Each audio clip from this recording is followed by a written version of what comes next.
Office in India की general manager हूँ PR and corporate communications की। एंड आप लोगों को फिर से वेलकम कर रही हूँ। हम लोग यहाँ एक बहुत खास मौके पे आए हैं। इधर वर्ल्ड ऑफ कंक्रीट शो हम लोग का एक्सपो होने वाला है मुंबई में अगले महीने, तो उसके बारे में हम लोग बात करने वाले हैं। तो ये बहुत एक सिग्निफिकेंट मोमेंट है हम लोग के लिए एंड इधर गैदर कर रहे हैं। ये एक्सपो में क्या क्या खासियत है, क्या क्या फीचर्स है एंड गुजरात भी इसमें कितना इम्पोर्टेंट रोल प्ले कर रहे हैं। सो ये इसके बारे में मैं Rajneesh Khattar, senior group director in pharma markets in India को बुलाऊंगी। वेलकम रजनी।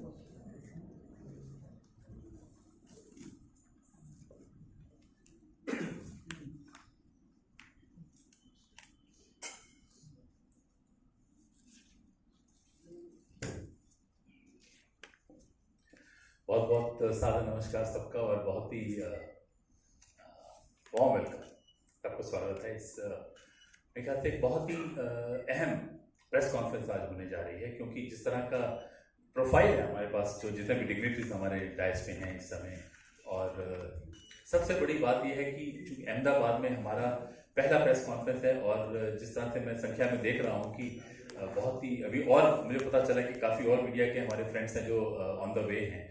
तो ये एक चीज़ ये भी शो करता है कि किस तरह का इंटरेस्ट है मीडिया को इस तरह के सेक्टर के अंदर, क्योंकि जैसे अभी मेरी कलीग ने बताया कि इंफ्रास्ट्रक्चर एक ऐसा सेक्टर है जो सिर्फ भारत की नहीं, किसी भी देश के इकोनॉमी की लाइफलाइन मानी जाती है। अगर इंफ्रास्ट्रक्चर किसी देश का अच्छा नहीं है तो वो देश किसी भी फ्रंट पे प्रोग्रेस नहीं कर सकता। और उसी दिशा के अंदर हमारा ये कदम है जो वर्ल्ड ऑफ कंक्रीट इंडिया का आप ब्रांड देख रहे हैं। ये एक्चुअली अगर इसका हिस्टोरिकल, ये हमारा नवा एडिशन है, 9th एडिशन है बॉम्बे के अंदर, और हर साल मुंबई में होता है और इस साल 18 से 20 अक्टूबर में है बॉम्बे एग्जीबिशन सेंटर। लेकिन अगर आप इसका इतिहास देखेंगे तो ये यूएस का, दुनिया का सबसे बड़ा इवेंट है जो यूएस में होता है और हमारी कंपनी करती है। World of concrete Las Vegas in USA. और बहुत ही गर्व की बात है कि अक्रॉस एनी इंडस्ट्री, कितनी इंडस्ट्रीज हैं, लेकिन अक्रॉस एनी इंडस्ट्रीज बहुत ही रेयर ऐसा होता है कि कोई इवेंट अपनी गोल्डन जुबली मनाने जा रहा है। तो world of concrete Las Vegas January 2024 की जनवरी में अपना 50वां सो कॉल्ड जन्मदिन मनाने जा रहा है। तो 50th golden anniversary of world of concrete in Las Vegas. तो ये चीज ये शो करता है कि कोई इवेंट अगर 50 साल से चल रहा है और हर साल पिछले साल के मुकाबले और बड़ा होता जा रहा है कि हमें वहां पे भी जगह कम पड़ रही है। पूरे विश्व से अगर आप समझें कि लगभग 2000 से ज्यादा कंपनी वहां पार्टिसिपेट करती हैं। और मैं अभी इस साल जनवरी में लास वेगास होके आया था।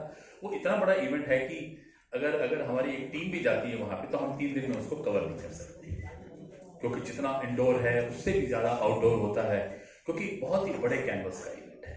और उसी ग्लोबल इवेंट को हम लोग इंडिया में लेके आए हैं वर्ल्ड ऑफ कंक्रीट इंडिया के नाम से। देखिए, जो हम इंफ्रास्ट्रक्चर की बात करते हैं कि आप इस बार, अगर आप सब मीडिया के फ्रेंड्स हैं, आपने अगर ध्यान दिया हो, इस साल जो बजट एलोकेशन हुआ है उसके अंदर 10 लाख करोड़ रुपए, 10 लाख करोड़ रुपया बजट एलोकेशन हुआ है ओनली फॉर इंफ्रास्ट्रक्चर। क्योंकि हर साल का अगर आप इतिहास उठा देंगे कि बजट का 3 सेक्टर्स को हमेशा एक्स्ट्रा माइलेज मिलती है। सबसे पहला आता है हेल्थ सेक्टर, क्योंकि अगर जिस देश की हेल्थ अच्छी नहीं है लोगों की तो वो देश वैसे ही तरक्की नहीं कर सकता। तो हेल्थ का हमेशा फोकस रहता है कि हेल्थ का बजट हर साल बढ़ाया जाए, क्योंकि जिस तरह की भारत की पॉपुलेशन बढ़ रही है हमें हेल्थ सर्विसेज को इम्प्रूव करना है। दूसरा डिफेंस, क्योंकि जब तक हमारे देश की सीमाएं सुरक्षित नहीं होंगी, हम लोग जो अंदर बैठे हैं सीमाओं के, हम लोग सुरक्षित कैसे हो सकते हैं। डिफेंस का बजट बढ़ता है। और तीसरा बजट है इंफ्रास्ट्रक्चर। और जिस तरह का मोदी जी ने एक गति शक्ति का प्रोग्राम बनाया, आई एम श्योर आप में इस हॉल में बहुत सबको पता होगा कि गति शक्ति एक ऐसा प्रोग्राम है जिसके अंदर एक अम्ब्रेला, एक रूफ के अंदर जितने भी मल्टी मोबिलिटी प्रोग्राम्स हैं, चाहे उसके अंदर रोड्स हैं, ब्रिजेस हैं, हाईवेज हैं, पोर्ट्स हैं, रनवेज हैं, एयरपोर्ट्स हैं, इन सबको एक विंडो दी गई है, उसे गति शक्ति का नाम दिया, बिकॉज ऐसा शब्द से बदलता है कि गति मतलब हमारी स्पीड जो है और शक्ति की हमें उसको एम्पावर करना है। सो ये जो एक विजन है, और मेरे ख्याल से मैं अभी से बीच में बात कर रहा था और मैं यही कह रहा था कि हम जितना मोदी जी के बारे में जितना हम बात करना चाहते हैं, मेरे ख्याल से उतना ही कम पड़ता है, क्योंकि जो विजन, जो महत्वाकांक्षी विजन मोदी जी ने आकर इस देश को दिया है, और हमारे ही इसी गुजरात की सरजमीन से कोई उठ के गया है और आज दुनिया पे लीड कर रहा है, इससे बड़ी गर्व की बात हो नहीं सकती। मुझे ऐसा लगता है कि एक चला कि मैं गुजरात से बिलोंग नहीं करता, लेकिन मुझे ऐसा, मैं जब यहाँ आता हूँ तो मुझे एक अजीब सा सुकून सा रहता है कि कोई इंसान इतना भी बड़ा छलांग लगा सकता है कि अपने जितने भी उनके पीयर्स हैं उस समय के, उनसे कितना आगे निकल गया। और आज जो ग्लोबल लीडरशिप की अगर हम बात करें तो मेरे ख्याल से दुनिया मोदी जी की तरफ और भारत की तरफ देख रही है। एक कंपनी है मैकेंजे एंड कंपनी, आप सबने अगर सुना हो, मैकेंजे एक बहुत बड़ा ग्लोबल रिसर्च ऑर्गेनाइजेशन है यूएस की। तो उनके जो ग्लोबल हेड हैं मिस्टर बॉब स्टर्नफेल्ड साहब ने कुछ समय पहले एक बहुत बड़ी अनाउंसमेंट की थी, और उन्होंने ये कहा था कि जिस तरह से हम भारत को देख रहे हैं, भारत ये अगला सिर्फ डेकेड भारत का नहीं होगा, ये आने वाली सेंचुरी भारत को बिलोंग करेगी। सो इतनी बड़ी बड़ी बातें जो भारत के बारे में बोली जा रही हैं, वो एक उसी महत्वाकांक्षी विजन, महत्वाकांक्षी ब्लूप्रिंट जो है हमारे भारत का, उसके बारे में बोली जा रही है, और उसके अंदर इंफ्रास्ट्रक्चर एक अहम भूमिका निभाता है। और जैसे मैंने आपको कहा कि 10 lakh and media friends, actually आज के ओकेजन पे इस प्रेस मीट में first of all congratulations for completing 50 years to concrete world जो ऑर्गेनाइजेशन है, और इस इवेंट को जो नया ये लोग 18 से 20 को करने जा रहे हैं, उसके लिए मेरी बेस्ट विशेस हैं, जिससे ये सक्सेसफुल हो और काफ़ी पार्टिसिपेंट आए, उनको भी इसमें बेनिफिट्स हो। एक्सक्यूज मी मिस्टर राजू, थोड़ा सा यस, मैं ऑडिबल, सबको सुनाई दे रहा है, थैंक यू। अब मैं इस यहाँ पे क्यों आया, मैं आप लोगों से ये शेयर करना चाहता हूँ। एक्चुअली गिफ्ट सिटी के अंदर अभी लास्ट ईयर में काफ़ी सारा डेवलपमेंट स्टार्ट हुआ है। आप देखेंगे तो लास्ट ईयर ही हम लोग ऑलमोस्ट 10 मिलियन स्क्वायर फीट का कॉमर्शियल और रेसिडेंशियल स्पेस हम लोग ने सेल किया, जो डेवलपमेंट स्टार्ट करने के लिए है। और आज के स्टेज में देखें तो almost 9 to 10 million square feet का कंस्ट्रक्शन ऑनगोइंग है, और 10 मिलियन का नेक्स्ट 2 साल में प्लान में है। तो काफ़ी सारा कंस्ट्रक्शन एक्टिविटीज़ वहाँ पे होने वाला है। पर प्रॉब्लम क्या है? प्रॉब्लम ये है कि पिछले कोरोना के पीरियड के बाद काफ़ी सारी कंस्ट्रक्शन एक्टिविटीज़ पे ब्लॉक था, काफ़ी मूवमेंट कम था, तो इन्वेंट्री सब ऑलमोस्ट सोल्ड आउट हो गई, और अचानक मार्केट में डिमांड आई है। अब हम कन्वेंशनल वे में अगर डेवलपमेंट करते हैं कंस्ट्रक्शन का, तो कोई भी बिल्डिंग का एवरेज अगर 12-14 मंजिल की बिल्डिंग है तो आप देखो तो 2 साल 2.5 साल कन्वेंशनली ले रहे हैं, और हमारे वहाँ जिस दिन का डेवलपमेंट है लगभग 4 से 5 लाख स्क्वायर फुट का एक बिल्डिंग है, तो वो एवरेज 3.5-4 साल ले रहा है। तो जो पेस है, कि जो डिमांड है, उसको मैच करने में बहुत सारे इश्यूज आ रहे हैं।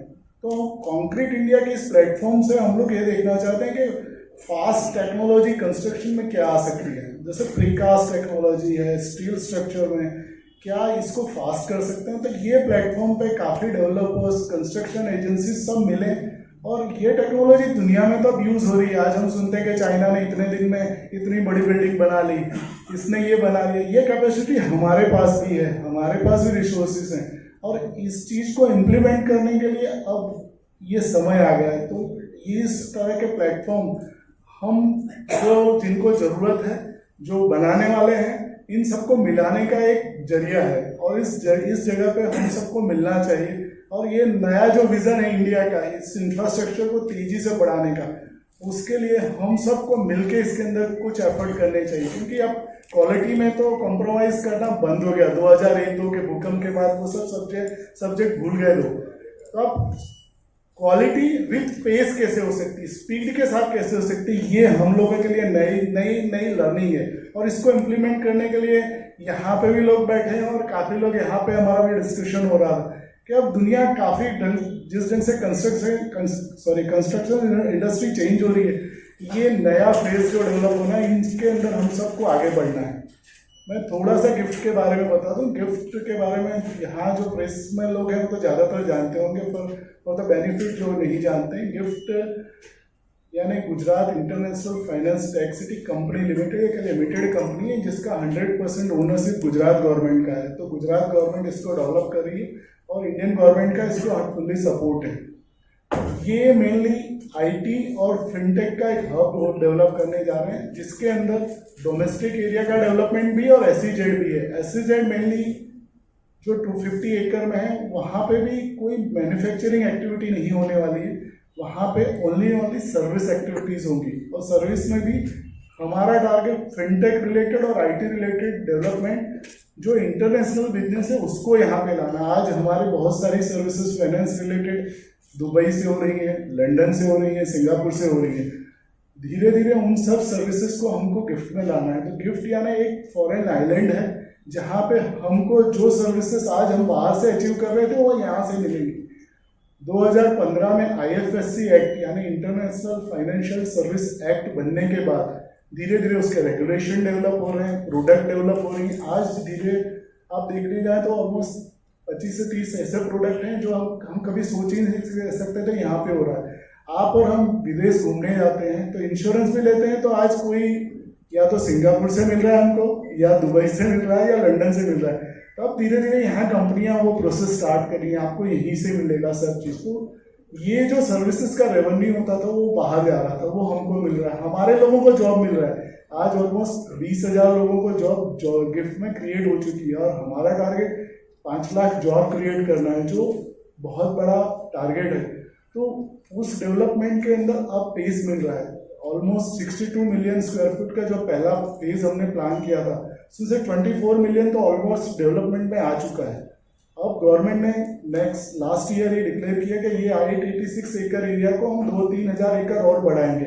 तो अब ये ऑलमोस्ट 3200 एकड़ में होने जा रहा है। तो 62 का अगर आप 3 गुना भी गिने तो लगभग 200 मिलियन स्क्वायर फुट का डेवलपमेंट, यानी 9 से 10 लाख लोग रह रहे हैं, ऐसा सिटी बनाना है। तो वो डेवलप करना इस फेज में, तो यानी एक वर्ल्ड का लैंडमार्क स्पेस बनने जा रहा है। तो मैं आप सबको इनवाइट करूंगा कि आप लोग आइए, देखिए। 2 चीज़ों के लिए, एक तो ये फिनटेक सर्विसेज तो मिलने जा रही है, पर जो इंफ्रास्ट्रक्चर वहाँ बन रहा है वो नेक्स्ट स्टेज का है। हम देखते हैं कि रोज कहीं कहीं रोड की खुदाई हो रही है, तो हम बोलते हैं कि ये क्या अभी रोड बना नहीं और तोड़ना शुरू हो गया। तो इसका प्रॉब्लम क्या है? क्योंकि इतनी सारी इंडस्ट्रीज हैं, इन्होंने बोला गति शक्ति भी एक कोऑर्डिनेशन मैकेनिज्म ही बना है, जिससे किसी जगह पे जो भी इंफ्रास्ट्रक्चर है सबको पता हो कि यहाँ कहाँ आने वाला है। क्योंकि एक डिपार्टमेंट को नहीं पता कि दूसरे वहाँ पे करने वाले क्या है। तो हमने एक चीज़ बनाई है कि यूटिलिटी टनल बनाई है। तो पहले से ही हर सर्विस प्रोवाइडर को पता है कि उनको किस जगह पे पाइप लगानी है, कहाँ केबल लगाना है, और सब चीज़ आज से डिफाइंड है। तो हर बिल्डिंग प्लॉट के लिए हर इंफ्रास्ट्रक्चर का लोकेशन अभी से डिफाइंड है, और वो बन जाने के बाद, एक बार बनने के बाद कभी वहाँ खुदाई होने वाली नहीं है। उसी ढंग से आज आप देखो तो आपके World of concrete, that is very, very important in today's India's world. Narendra Bhai Modi, when become Prime Minister, I think he has given maximum focus on infrastructure development, and almost 13% of his budget goes for infrastructure. What is infrastructure?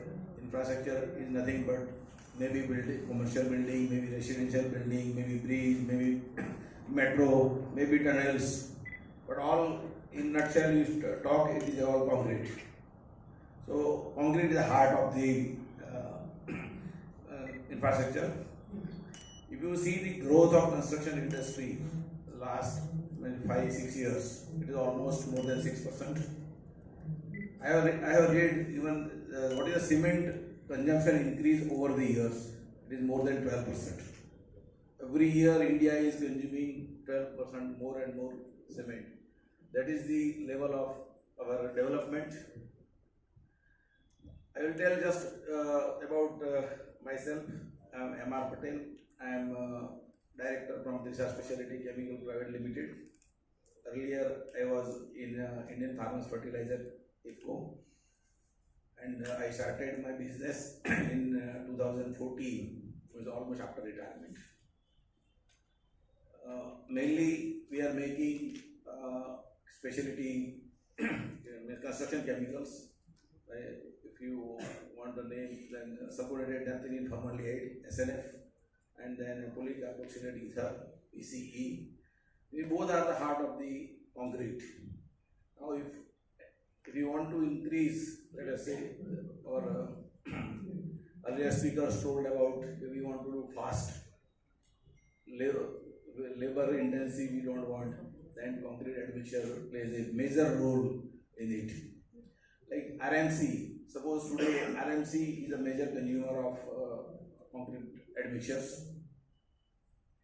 Now I will just give one simple example. Suppose our RMC plant is located at 50 or 100 kilometer away, and if we want to construct maybe a building or maybe bridge or metro, it was not possible at all before the admixture period. Today, even with 100 kilometer or even 50 kilometer, you can easily cast a slab, and that is a beauty of a concrete admixture. There are many varieties. We are also manufacturing and in use also, like water reducers. Now, water reducers play a major role in the strength of the concrete. Your concrete beams and columns may be thinner. Slum reducer, as I said, concrete flowing. Now you can, as Pariksha told, with the concrete pump you can pump on the maybe 100th floor the concrete with the help of the concrete additives. So then there are fast setting admixtures available. Now, fast setting admixtures means you can increase your production. I will just give a simple example. Suppose RCC pipes are there or paver blocks manufacturer are there. So what they can do is they will use this water reducers and then they can fast setting. They can use the fast setting admixtures, and then cycle time will reduce significantly, and maybe instead of 14 hours in 12 hours they can do it. So fast setting cements are there, air entrainment admixtures are there. So there are many variations are available, and I think today's demand is a customized products. So for every service we have to customize the product. Somebody want more retention, somebody want more water reduction. So like that, and we are able to provide the services, and continuous innovation is required in this field, because infrastructure is the pillar of the nation for the growth. Thank you. Thank you so much. Mr. Shailesh. Good afternoon, everyone. I'm Shailesh Chauhan from Chirai Controls Private Limited, Baroda. We are into testing equipment for the construction industry. We are participating in this exhibition since last many years, I think, and continuously. World of Concrete is providing very important platform for everyone engaged in the construction industry. Since I'm in this field since last 20 years, એક વાત તમને હું કહેવા માંગુ છું કે આપણે એમ કહી રહ્યા છીએ બહુ બધું કન્સ્ટ્રક્શન થઈ રહ્યું છે, ઘણી બધી વસ્તુઓ ચાલી રહી છે, બટ સિવિલ એન્જિનિયરિંગનું એરા જસ્ટ સ્ટાર્ટ થઈ રહ્યો છે એવું કહી શકાય ઇન્ડિયામાં. એન્ડ યુ કેન સી કે એટલી બધી નવા projects, national importance projects start from bullet train, tunnel projects, statue of unity. તો ઘણા બધા પ્રોજેક્ટ્સ ઇન્ડિયામાં ચાલુ થઈ રહ્યા છે, અને the way IITs and research institutes and contractors, they are investing and doing, this is a tremendous job. So what we are doing, we are providing testing equipment. So construction થઈ ગયું છે, પણ constructionનું how to maintain quality, starting from soil, જેના પર building ઊભું થવાનું છે, soil testing છે, concrete છે, steel testing છે, રોડ બનાવશે તો bitumen જેની મિક્સ ડિઝાઇન છે. તો એ અમે લોકો બનાવી રહ્યા છે. We have collaboration with Italian company, and we have started manufacturing such equipments in India. So we are providing world-based quality products at Indian price. તો ઘણી બધી વસ્તુ થઈ રહી છે ને જैसे મેં કહ્યું કે આ ટનલ્સ છે ને સ્ટેચ્યુ ઓફ યુનિટી બની રહ્યું છે, world one project, world one building બની ગયું છે, આટલા હાઈ રાઇઝ બિલ્ડિંગ બધા બની રહ્યા છે. સો નોર્મલ વસ્તુઓની હવે requirement we need more than that. So admixtures છે, ફાઇબર્સ છે. અત્યાર સુધી આપણે એવું સમજતા કે કોન્ક્રીટ એટલે ખાલી ગ્રેવલ્સ છે કે સિમેન્ટ છે ને રેતી છે એવું છે, પણ એવું નથી. નાઉડેઝ ઘણી બધી વસ્તુ એડમિક્સર્સ है और कितने लोग यहाँ पे जुड़े? देखिए, वर्ल्ड ऑफ कंक्रीट जो अगले महीने मुंबई में होने जा रहा है 18 से 20 अक्टूबर बॉम्बे एग्जीबिशन सेंटर में, ये इंडिया का सबसे बड़ा कंक्रीट का show, and we are very proud to say कि हम लोग प्योर कंक्रीट का इवेंट है, जिसमें हर वो चीज़ जो कंक्रीट सेक्टर से जुड़ी हुई है आपको टेक्नोलॉजी के रूप में, शोकेस के रूप में आपको शो में दिखेगा ऑन द शो फ्लोर. आपको नई नई टेक्नोलॉजी, जैसे मैंने अभी बताया कि आपको फ्लोर पे दिखेंगी. बहुत सारे कॉन्फ्रेंस सेशंस हैं, सीईओ कॉन्क्लेव है, सीटीओ कॉन्क्लेव्स हैं, और एजुकेशनल अवेयरनेस हैं, आउटडोर डिस्प्लेज हैं. तो ये जो एक नई नई टेक्नोलॉजीज़ का, नई इनोवेशंस का शोकेस है, ये आपको सारा का सारा अंडर वन रूफ आपको अगले महीने वर्ल्ड ऑफ कंक्रीट, और करीबन 10,000 विजिटर्स इस साल आपको शो में आएंगे तीन दिन के अंदर, और 180 से ज़्यादा कंपनीज हैं वर्ल्ड वाइड जो इस शो में पार्टिसिपेट. सर इंडिया की कितनी कंपनी पार्टिसिपेट करेगी? देखिए, इंडिया की करीबन 160 कंपनीज, इस 180 प्लस जो कंपनीज आने वाली हैं उसमें से 160 कंपनीज इंडिया की. और कौन कौन से देश इनमें पार्टिसिपेट होंगे? देखिए, जर्मनी से पार्टिसिपेशन है, ताइवान से पार्टिसिपेशन है, इटली से है, सिंगापुर से है, और यूएस है, और फ्रांस है. तो इन कंट्रीज से मोस्टली पार्टिसिपेशन यहाँ से. और जैसे बताया कि चाइना से पार्टिसिपेशन आता हुआ रह गया, लेकिन फिर भी एक दो कंपनीज ऐसी हैं चाइना की जो जिनका ऑलरेडी इंडिया के अंदर ऑफिस है. सो आप चीन को भी उसके अंदर गिनती कर सकते हैं. Okay okay, thank you sir. Thank you very much. World of concrete ઇન્ડિયાના એના વિશે સર આપ શું કહેવા માંગો? આજે કોન્ક્રીટ એટલે કોઈ પણ કન્સ્ટ્રક્શન ઇન્ડસ્ટ્રી માટેનો હાર્ટ કહેવાય. એની ટેકનોલોજી જે રીતે ડેવલપ થતી જઈ રહી છે, અને એના માટેનું એક આ પ્લેટફોર્મ છે કે જ્યાં કન્સ્ટ્રક્શન ઇન્ડસ્ટ્રીના લોકો અને કોન્ટ્રાક્ટર્સ અને સપ્લાયર્સ બધા ભેગા થઈ શકે અને નવી ટેકનોલોજી વિશે જાણી શકે. અને જેમ આજના પ્રેસ કોન્ફરન્સમાં પહેલાં પણ બ્રીફિંગમાં જોયું હશે કે હવે ડિમાન્ડ સમયની એવી છે કે ફાસ્ટ અને સારું ક્વોલિટી કન્સ્ટ્રક્શન થઈ શકે. તો જે દુનિયામાં આ કોન્ક્રીટ વર્લ્ડ જે છે એ દુનિયાભરમાં થાય છે, તો દુનિયાભરના પ્લેટફોર્મ પરથી જે ડેટાબેઝ ને બધું અહીંયા મળે અને આપણી પણ ઇન્ડસ્ટ્રીને એનો લાભ મળે, તો એ માટેના પ્લેટફોર્મનો આ યુઝ કરવા માટેનો એક પ્રયત્ન છે. સર આરએમસી જેવા પ્લાન્ટો હતા, પણ સર હવે કેવી ટેકનોલોજી આમાં હવે નવી જોવા મળશે કે જેથી કરીને કે બિલ્ડર્સ કે જે બી હોય એને સફળતા ઇઝી રહેશે? આરએમસી અને એ બધાનું અત્યારે જે યુઝ થઈ રહ્યું છે કે આપણે કોન્ક્રીટ ક્યાંકથી મિક્સ કરીને લાવીએ છીએ અને ત્યાં પંપ કરીને કરીએ છીએ, પણ હવે સમય એવો થશે કે કોન્ક્રીટ નહીં, આખું પ્રોડક્ટ જ ત્યાંથી તૈયાર થઈ. 3D પ્રિન્ટિંગ જેવી રીતે વાત કરી, એ 3D પ્રિન્ટમાં બધા પાર્ટ્સ તૈયાર હશે. જેમ મશીનરીના પાર્ટ્સ બને એમ બિલ્ડિંગના પાર્ટ્સ તૈયાર થશે ક્યાંક અને લાઈને ફિટ કરવામાં આવશે. તો એ મિક્સિંગ પ્લાન્ટ, અને એ મિક્સિંગ પ્લાન્ટમાં ટેકનોલોજી જેમ એમઆર પટેલ સાહેબે કીધું કે ખાલી સિમેન્ટ નહીં, એના અંદર એડિટિવ્સ હશે, એના જુદી જુદી કન્ડિશનમાં વાપરવા માટેનું બધું કેમિકલ નાખીને અને એ જુદું કોમ્બિનેશન બનવા જઈ રહ્યું છે, જે કન્વેન્શનલી આપણે જોતા હતા એના કરતાં કંઈ દુનિયા બદલાઈ રહી છે.